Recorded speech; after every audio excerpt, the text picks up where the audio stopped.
Hello guys, in this video I'm going to show you how to fix Asus TUF Gaming F15 not turning on. If your Asus TUF Gaming F15 laptop is not turning on, here are step-by-step ways to fix it.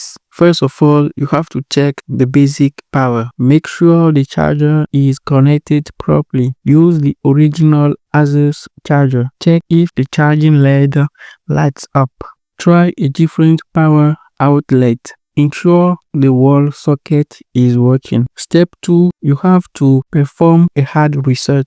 Unplug the charger. Hold down the power button for 30 seconds. Release the button. Plug the charger back in and press the power button again. The third step is on the battery reset pinhole if available. Look for a small pinhole on the back labeled battery reset. Use a paper clip to press and hold it for 10 seconds. Wait a minute and try turning on the laptop again. The fourth step and the final is to check for signs of power. You have to check if the fans are spinning, if the keyboard lights, and if the charging LED is on. If yes, maybe a display issue. If no, maybe a motherboard or power supply problem. So that's the step to follow to fix your Asus TUF Gaming F15 not turning on. If you find this video helpful, like it and subscribe. See you.